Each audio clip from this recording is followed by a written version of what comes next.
Ici qu'à Gien. Pourtant, à Gien, il y avait 500 personnes. Mais ici, c'est pas pareil. C'est ici que je vais devoir prêcher toute ma vie. Pas si Dieu m'appelle autre part. Mais c'est ici que je vais devoir prêcher. Amen, gloire à Dieu. Papa, je prêchais sur la cuisine. C'est ici que je vais devoir me nourrir. Amen. Malgré mon jeune âge, c'est ce qu'on nous enseigne à l'école biblique. Je suis devenu un père spirituel. Amen. Et je bénis Dieu pour cela. Amen, gloire à Dieu. On n'a pas par habitude pour le faire, mais Seigneur, je vais demander à tous les hommes qui sont ici, baptisés, qui se lèvent à leur place et qui me présentent à Dieu. Amen. Gloire à Dieu.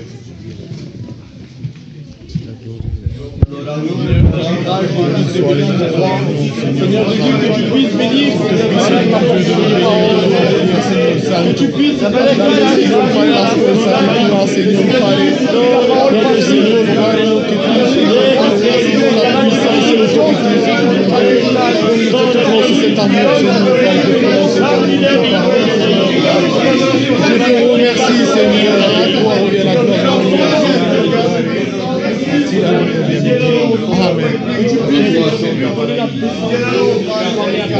dale la palabra fácil, te lo ruego de todo mi corazón, Cristo. Amen. Merci, Père. Gloire à Dieu. Merci Seigneur. Amen. On va prendre dans Luc 7, 11, c'est la résurrection de du fils de la veuve de Naïm. Amen. Le jour suivant, Jésus alla dans la ville appelée Naïm. Ses disciples et une grande foule faisaient route avec lui. Lorsqu'il fut près de la porte de la ville, voici, on portait en terre un mort, fils unique de sa mère, qui était veuve. Et il y avait avec elle beaucoup de gens de la ville.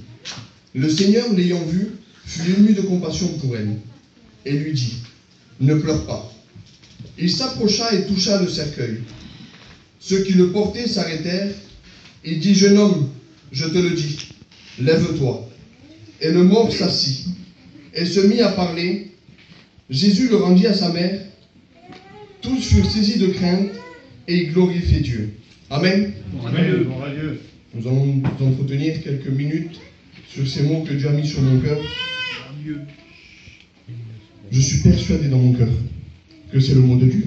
Amen. Peut-être dit avec mes petites capacités, mais je suis persuadé que c'est le mot de Dieu. Amen. Ce qui m'interpelle dans cette histoire, c'est que Jésus vient de toucher un cercueil. Il lui dit, lève-toi. Au moment où il se lève, il y a écrit, le mort s'assit. Comment est-il possible que Jésus vient de toucher sa vie? Jésus vient de le toucher. Et pourtant, il garde ce nom de mort. Il aurait pu l'appeler le jeune homme. Il aurait pu l'appeler le jeune garçon. Mais il garde ce nom de mort.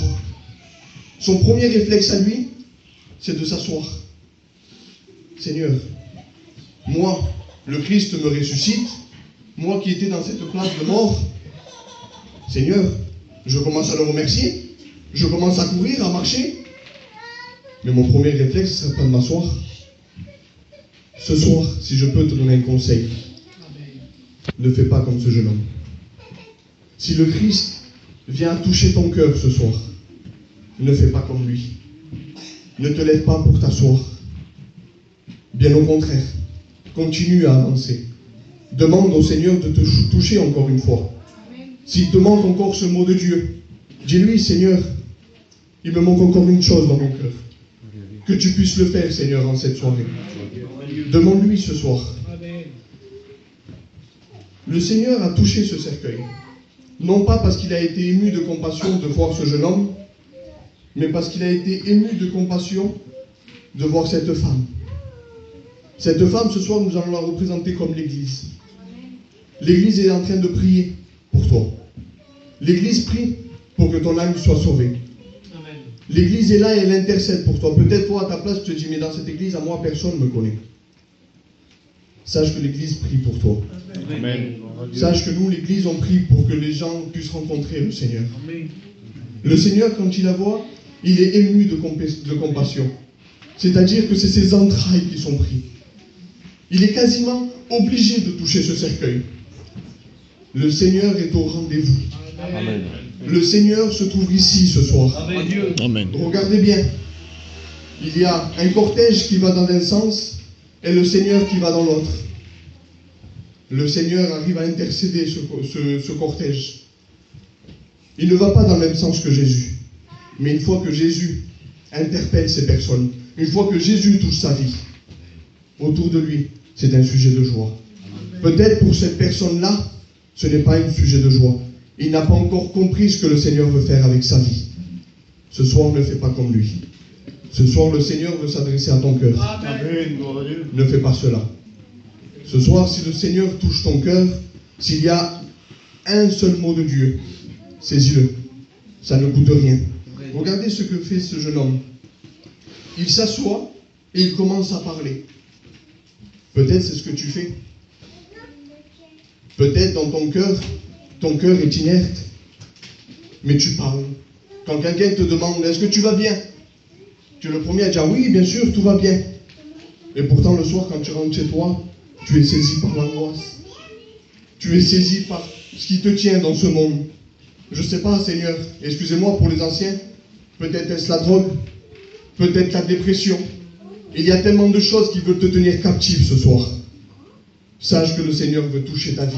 Amen. Amen. Regardez si le Seigneur est bon. Il y a écrit, le mort s'assit et se mit à parler. Moi, je suis persuadé dans mon cœur, ça c'est moi qui le dis, que cette personne, elle avait entendu parler de Jésus. Parce qu'il y a écrit plusieurs fois dans la Bible que la bonne nouvelle se répandait, que la nouvelle du Christ se répandait. Regardez ce que le Seigneur fait. Il ne laisse pas dans cette place de mort. Il ne le laisse pas là, assis. Il le rend à sa mère. L'air de dire, continue encore de prier pour elle. Ne perds pas espoir.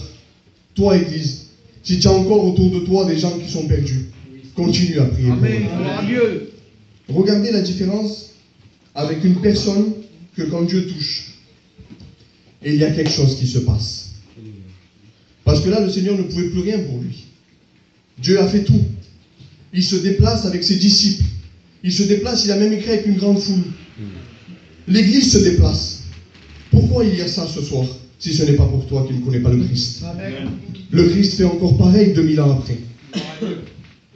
Merci, Père. Nous allons prendre cette histoire dans Marc 5, 41 à 42. C'est la fille de Jairus. Jairus est un chef de synagogue. Quand il va voir Jésus, il lui dit, Seigneur, ma fille est malade. Il lui explique en quelques mots que ça ne va pas du tout. Donc le Seigneur doit aller, il lui dit, impose-lui les mains et ça ira mieux. Entre-temps, il y a une femme malade qui arrive. Alors quelque part, le Seigneur, aux yeux des hommes, est en train de perdre du temps. Peut-être, pour Jairus, à ce moment-là, il dit, Seigneur, tu es en train de guérir une autre malade. Tu es en train de t'occuper d'une autre personne. Et mon cas, Seigneur, tu ne le prends pas entre tes mains, Seigneur. Tu penses à une autre personne et pas à moi.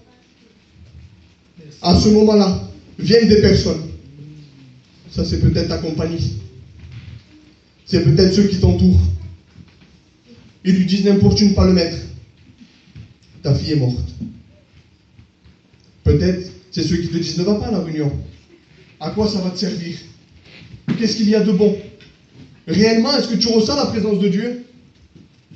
Même si tu as eu le mot de Dieu, tu vas même peut-être leur dire non.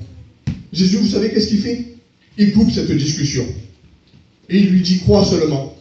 Amen. Il ne veut pas que cette discussion se termine. Amen. Parce qu'il sait qu'après, dans le cœur, il y a quelque chose qui n'est pas bon qui se crée. C'est vrai, Père. Parce que l'ennemi, quand il commence à parler dans un cœur, il y a quelque chose de pas bon qui gêne.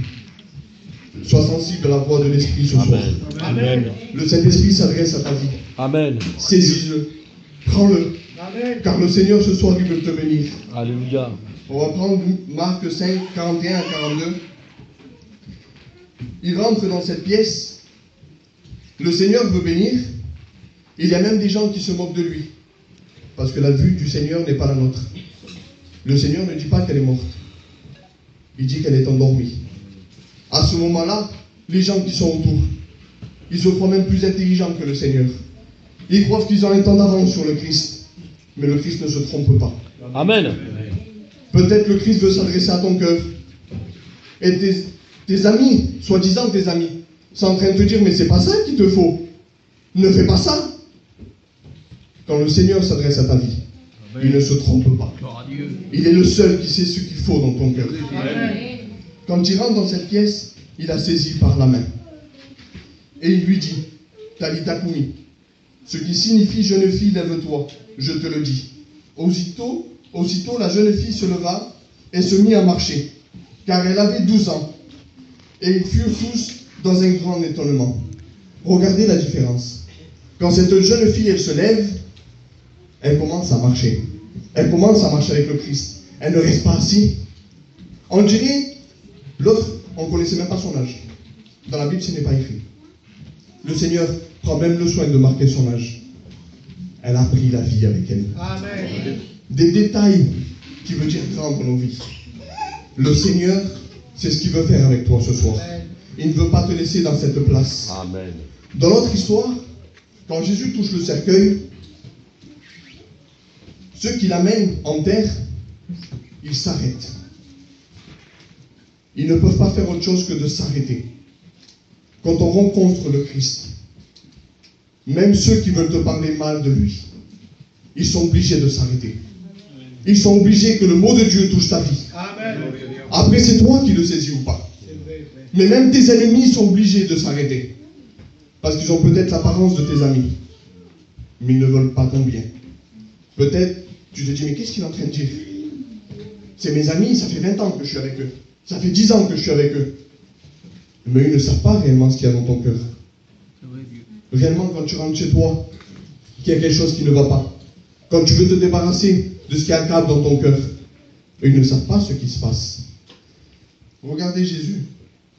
Lui qui donne la vie, lui qui a tout fait pour nous. Un mot de lui, et il redonne la vie.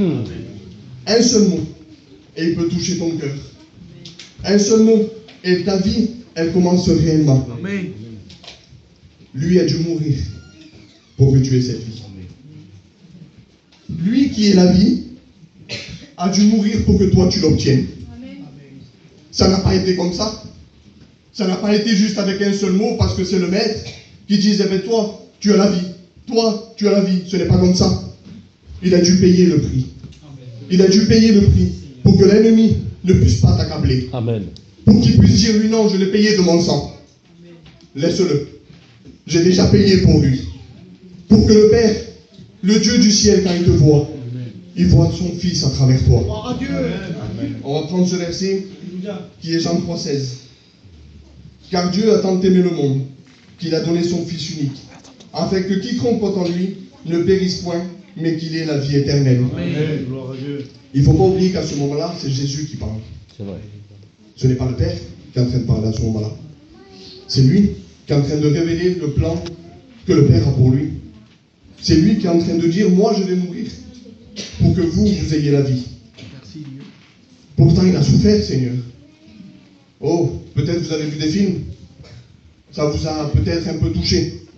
Mais laissez-moi vous dire que c'était beaucoup plus pire que ça. Il a réellement souffert. Amen. La parole est peut-être forte, mais ils lui ont craché au visage. Ils lui ont arraché la barbe. Ils l'ont fouetté. Malgré tout ça, il a porté sa croix. Amen. Il est allé jusqu'au calvaire. J'en suis persuadé dans mon cœur qu'à ce moment-là, il a vu cette réunion. Et il savait que tu allais être là ce soir.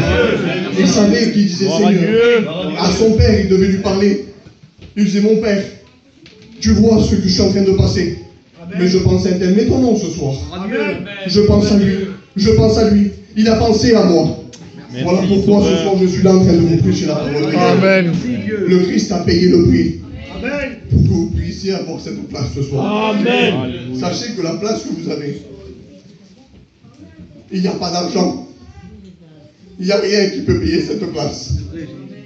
Si nous sommes là ce soir, je vous parle à vous, mais je vous parle à moi aussi. Le Christ a payé pour que nous puissions faire des réunions. Amen. Le Christ a payé pour que nous puissions avoir chacun sa place ici. Gloire à Dieu. et il a fait un ciel de gloire. C'est notre récompense. C'est la vie éternelle. Du moment où tu laisses le Seigneur te toucher et que tu fais comme la fille de Jairus, que tu commences à marcher, ta vie éternelle a commencé. Amen. Tu es dans le plan de Dieu. Amen. Il te suffit juste de marcher avec lui. Merci Jésus. Sur ces quelques mots, je voudrais qu'on courbe les fronts et qu'on remercie le Seigneur.